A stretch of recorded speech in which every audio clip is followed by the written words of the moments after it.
Animusic has amused millions with its innovative blend of technology and art, but whether or not you've seen it before, one thing none of us have seen is the Animusic 3 album. Over 9 years and $220,000 later, we still don't have a final product. So let's take a look at these guys.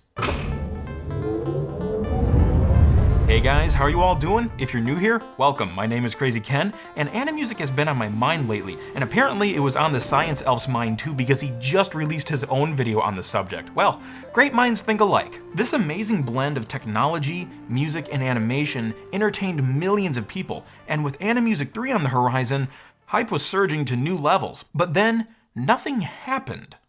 Why? To understand the answers better, we need to look at Animusic's history and see how it all works. So get ready, because I'm about to compress 20 years into 4 minutes. Let's go. With 3D computer animation sprouting in the early 90s, musician and programmer Wayne Lytle wanted to bring his visions to life. Wayne founded Visual Music in 1990, and the company specialized in algorithmically synchronizing animation to music, as opposed to hand animating keyframes manually. And we'll talk more about how this works in a sec. In 1990, Wayne first demoed an animation entitled More Bells and Whistles at the Electronic Theater at SIGGRAPH, and in 1995, Wayne brought computer artist Dave Crognale on board to work on a stereoscopic animation project for VREX, Concerto in 3D. And this dude is talented, just look at his portfolio. It has some pretty cool stuff in it. Also in 1995, Wayne changed the company's name to Animusic, a portmanteau of animated and music. And they released Concerto in 3D under the new name Beyond the Walls, as part of the Computer Animation Showcase video album. So Animusic was on its way, making great demos and even getting some commercial business. Awesome. But they wanted to make their own product from beginning to end, and that brings us to Animusic 1. Animusic 1 was originally released on VHS and DVD in 2001, featuring 7 unique animations and music pieces, including the fan favorite, Pipe Dream, which borrowed the fountain design from More Bells and Whistles. And although there were other people who helped out with this project, Wayne and Dave carried most of the work. All of the beautiful animations and music are created primarily by this 2-person team. The DVD also has a director's commentary, which talks about how the whole Animusic thing works, so while we're on that technical subject, let's take a look. Animusic is a combination of computer-generated graphics and digital synthesizers, which simulate real-world instruments.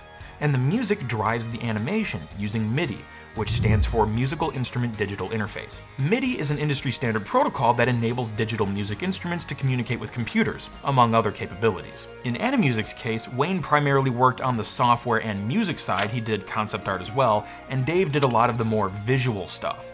And MIDI marries the two worlds together. But to achieve the level of automation and creativity needed, Wayne wrote proprietary software called Animusic Studio, which analyzes the MIDI data note for note and routes it to rigged 3D models, which automatically respond to the data. Sometimes 3D models are created before the music, for example in Drum Machine, and sometimes the music is written long before the visuals are ever made, like with my favorite piece, Harmonic Voltage. Side note, I first discovered Animusic in 2005 on PBS, and Harmonic Voltage was the one playing on the TV, and that's still my favorite piece to today.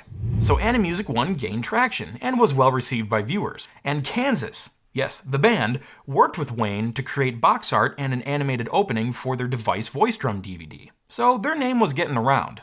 This success led to a special edition release of the Animusic 1 DVD, with fully animated menus, bonus features, and a sneak peek, spelled incorrectly on the DVD case, of Animusic 2. Animusic 2 debuted in 2005, introducing 8 new animations, including a Pipe Dream sequel, and for the first time, widescreen versions. And in 2010, Animusic HD was released on Blu-ray, which featured 1080p HD renders of all Animusic 2 tracks and the original Pipe Dream from Animusic 1. So what's next? Well, obviously we had Animusic 1 and Animusic 2, so next is Animusic 2, Episode 1.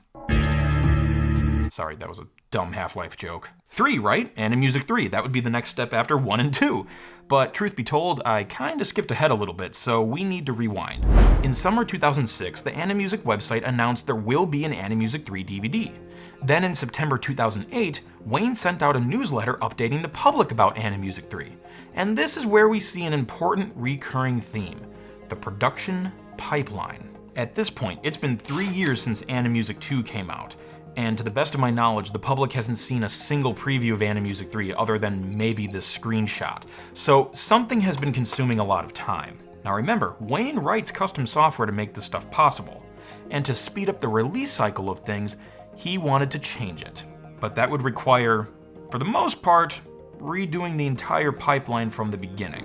And in the September 2009 newsletter, Wayne mentioned building Animusic Studio has consumed a lot of time, but he thinks it will be worth it. And also in that newsletter, the public got their first official look at some render previews of Animusic 3.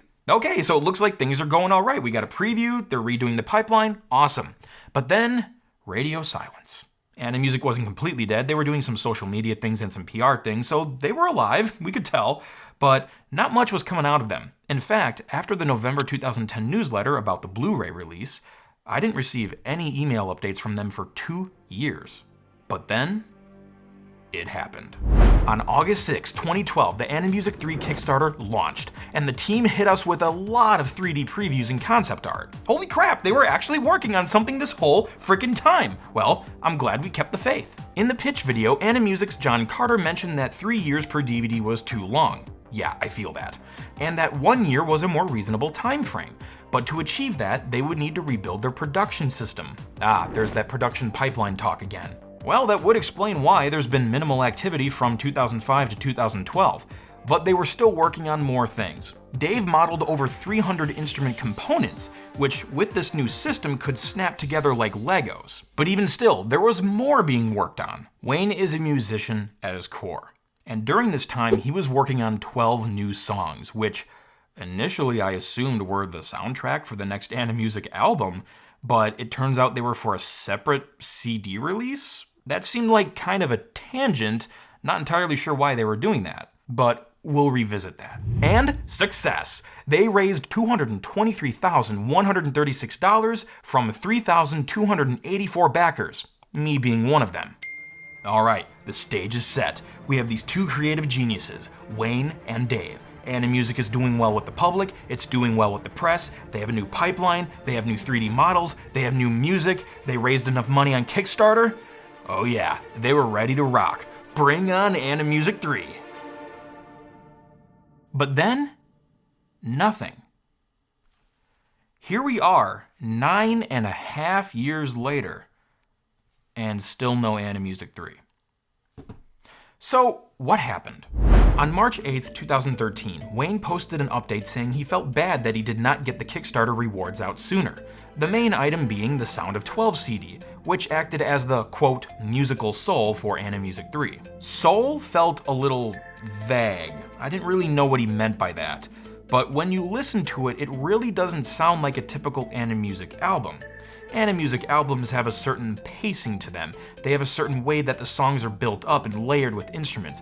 They have a mix of genres, and Sound of 12 barely matched any of that. But it seems that was done on purpose. In the update, Wayne mentioned that he wanted to immerse himself in a music project, something that was for listening, not for driving animation.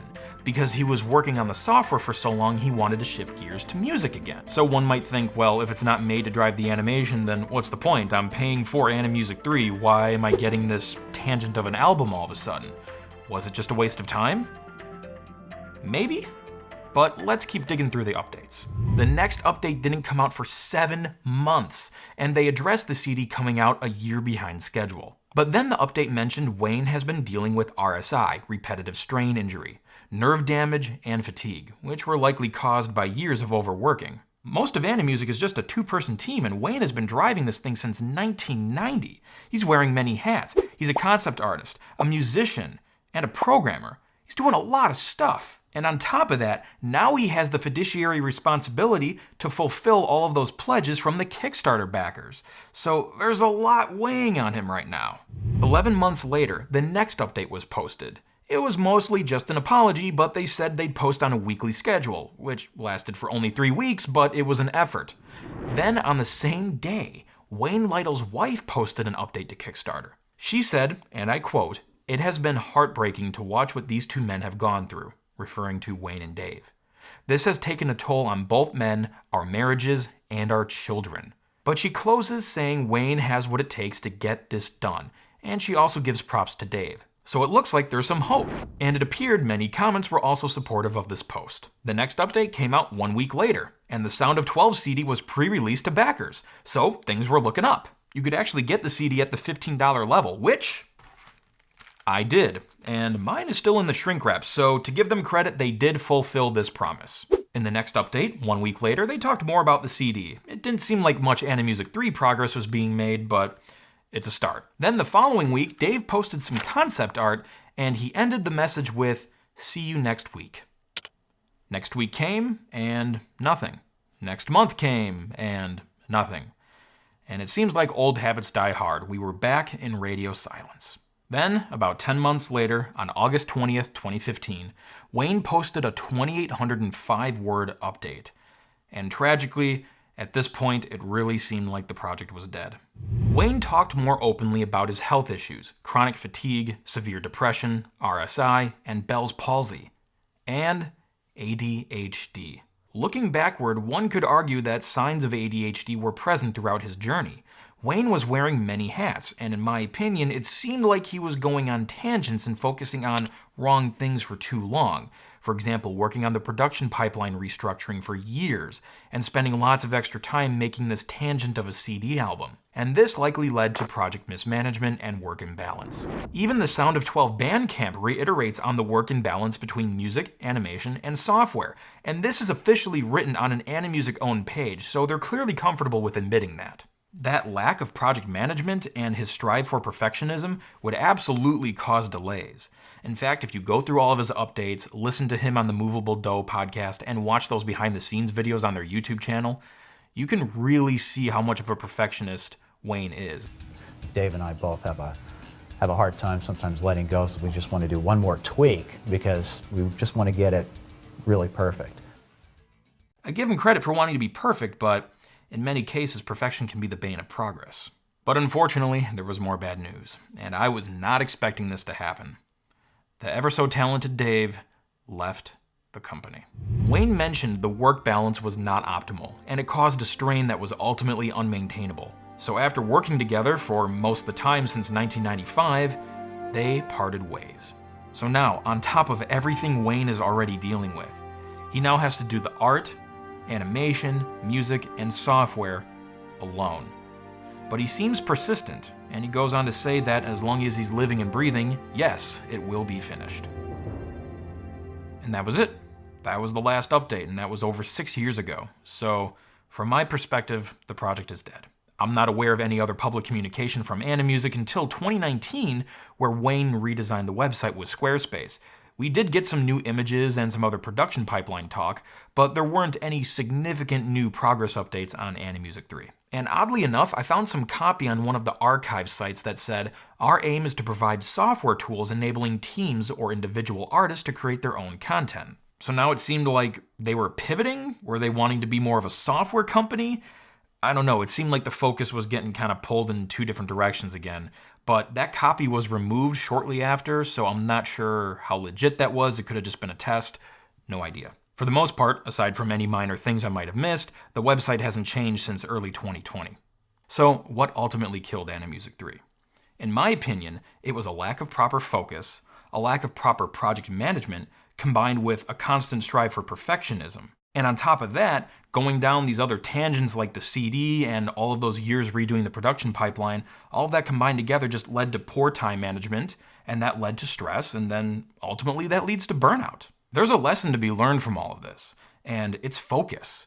Ask any entrepreneur, and they will tell you how important laser focus is. Steve Jobs has been known for saying, "Focus is about saying no," and that is absolutely true. And I can attest to that because that has helped me a lot in my indie content creation world. But here's the good news. Thanks to the internet, we're already kind of getting our own version of Animusic 3. The Animusic videos have been re-uploaded to YouTube for new audiences to enjoy them, and they're racking up millions of views. On top of that, creators are making their own Animusic-inspired animations, like Derek Hugger's Harmonic Balance and Laser Lights and Music's Ambient Glow, which I think is the closest representation of what Animusic 3 could have been. Creators are also rebuilding previous Animusic animations. Heck, even Intel made a real-world pipe dream machine. So the love is still there, and with all of this stuff coming out of the creative community, I think we have a comparable replacement for Animusic 3. I try not to editorialize on this show, but because I've been a fan of Animusic for 17 years, I feel like it's necessary to share these final thoughts. Some people may strongly disagree with me, especially the person who pledged $7,000 to the Kickstarter, but I don't miss Animusic 3. I don't think we need it anymore. I'd love to see it come out, of course. That would be an awesome surprise. But I won't be disappointed if it doesn't. Wayne and the team have given us so much timeless entertainment. And thanks to the community, Animusic has been propelled even further than I bet anyone at the company could have ever imagined. And despite all the broken promises with the Kickstarter campaign, I still have the utmost respect for Wayne. I went through a similar struggle back in my filmmaking days when I did my revision sci-fi film project. It was terribly mismanaged, to the point where I had to refund everybody's money on Indiegogo. So even though that was a smaller scale thing, I understand the stress and the hard work that goes into that sort of stuff. So Wayne, whatever you're doing now, I just hope you're happy. And if you ever release something new in the future, I'm sure we'll gladly watch it and be grateful. Thanks for everything you've done for us, and thanks for everything you've made. And to everyone else watching this transmission, thanks for tuning in, and I'll see you next time. Catch the crazy and pass it on.